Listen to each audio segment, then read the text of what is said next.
ऋषि बोले, व्यासशिष्य महाभाग, सूत जी, आपको नमस्कार है। आज आपने भगवान शिव की बड़ी अद्भुत और परम पावन कथा सुनाई है। दयानिधि, ब्रह्मा और नारद जी के संवाद के अनुसार आप हमें शिव पूजन की विधि बताइए, जिससे यहाँ भगवान शिव संतुष्ट होते हैं। ब्राह्मण, क्षत्रिय, वैश्य और शूद्र सभी शिव की पूजा करते हैं। वह पूजन कैसे करना चाहिए? आपने व्यास जी के मुख से इस विषय को जिस प्रकार सुना हो, वह हमें भी बताइए।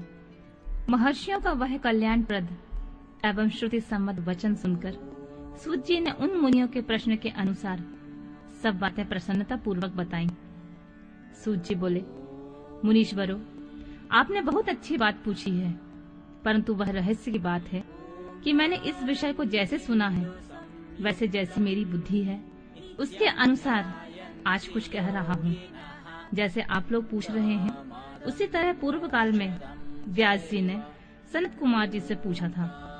फिर उसे उपमन्यु जी ने भी सुना था। व्यास जी ने शिव पूजन आदि जो भी विषय सुना था, उसे सुनकर उन्होंने लोक हित की कामना से मुझे पढ़ा दिया था। इसी विषय को भगवान श्री कृष्ण ने महात्मा उपमन्यु से पूछा था। इसी विषय को भगवान श्री कृष्ण ने महात्मा उपमन्यु से सुना था।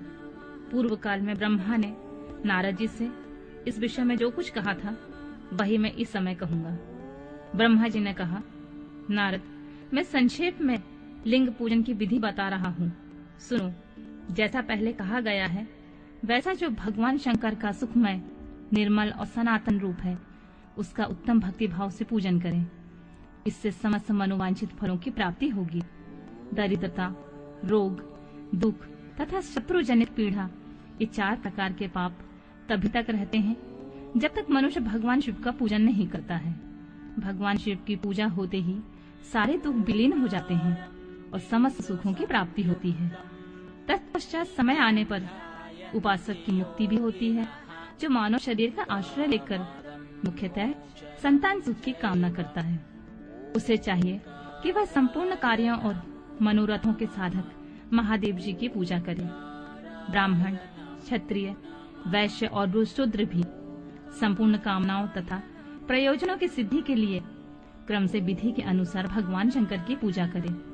प्रातः काल ब्रह्म मुहूर्त में उठकर गुरु तथा शिव का स्मरण करके तीर्थों का चिंतन और भगवान विष्णु का ध्यान करें। फिर मेरा, देवताओं का और मुनि का आदि का स्मरण चिंतन करके स्तोत्र पाठ पूर्वक शंकर जी का विधि पूर्वक नाम लें। उसके बाद शैया से उठकर निवास स्थान से दक्षिण दिशा में जाकर मल त्याग करें। मुने, एकांत में मलोत्सर्ग करना चाहिए। मुने, उससे शुद्ध होने के लिए जो विधि मैंने सुन रखी है, उसे आज मैं कहता हूँ। मन को एकाग्र करके सुनो। ब्राह्मण गुदा की शुद्धि के लिए उसमें 5 बार शुद्ध मिट्टी का लेप करे और धोए। क्षत्रिय 12 बार, वैश्य 3 बार और शूद्र 2 बार विधि पूर्वक गुदा की शुद्धि के लिए उसमें मिट्टी लगाए।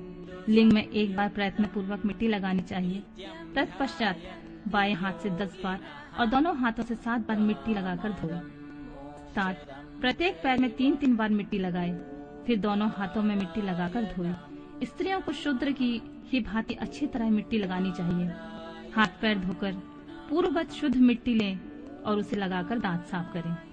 फिर अपने वर्ण के अनुसार मनुष्य दंतवन करे। ब्राह्मण को 12 अंगुल की दंतवन करनी चाहिए। क्षत्रिय 11 अंगुल, वैश्य 10 अंगुल और शूद्र 9 अंगुल की दंतवन करे। यह दंतवन का मान बताया गया है। मनुस्मृति के अनुसार काल दोष का विचार करके ही दंतवन करे और त्याग दे। तात, षष्ठी, प्रतिपदा, अमावस्या, नवमी व्रत का दिन, सूर्यास्त का समय, रविवार और श्राद्ध दिवस, ये दंत धावन के लिए वर्जित हैं। इनमें दंतवन नहीं करना चाहिए। दंतवन के पश्चात तीर्थ आदि में जाकर विधि पूर्वक स्नान करना चाहिए। विशेषतः देश काल आने पर मंत्रोच्चारण पूर्वक स्नान करना चाहिए। स्नान के पश्चात पहले आचमन करके वह धुला हुआ वस्त्र धारण करें। फिर सुंदर एकांत स्थल में बैठकर संध्या विधि का अनुष्ठान करें। यथा योग संध्या विधि का पालन करके पूजा का कार्य आरंभ करें। मन को सुस्थिर करके पूजा गृह में प्रवेश करें। वहां पूजन सामग्री लेकर सुंदर आसन पर बैठें। फिर न्यास आदि करके क्रमशः महादेव जी का पूजा करें। शिव जी की पूजा से पहले गणेश जी की, द्वारपालों की और दिक्पालों की भी भली भांति पूजा करके पीछे देवताओं के लिए पीठ स्थान की कल्पना करें अथवा अष्टदल कमल बनाकर पूजा द्रव्य के समीप बैठें और उस पर कमल पर ही भगवान शिव को समासीन करें। तत्पश्चात 3 आचमन करके पुनः दोनों हाथ धोकर 3 प्राणायाम करके मध्य प्राणायाम अर्थात कुंभक करते समय त्रिनेत्रधारी भगवान शिव का इस प्रकार ध्यान करें। उनके 5 मुख हैं, 10 भुजाएं हैं, शुद्ध स्फटिक के समान उज्ज्वल कांति है। सब प्रकार के आभूषण उनके श्री अंगों को विभूषित करते हैं तथा वे व्याघ्र चर्म की चादर ओढ़े हुए हैं। इस तरह का ध्यान करके उनकी भावना करें कि मुझे भी इनके समान ही रूप प्राप्त हो जाए। ऐसी भावना करके मनुष्य सदा के लिए अपने पाप को भस्म कर डाले। इस प्रकार भावना द्वारा शिव का ही शरीर धारण करके उन परमेश्वर की पूजा करें। शरीर शुद्ध करके मूल मंत्र द्वारा क्रमशः न्यास करें।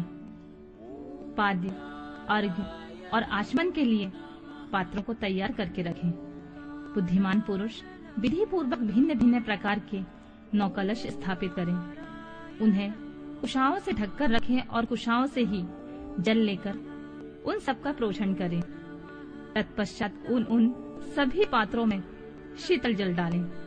फिर बुद्धिमान पुरुष देखभाल कर प्रणव मंत्र के द्वारा उनमें निम्नलिखित द्रवों को डालें।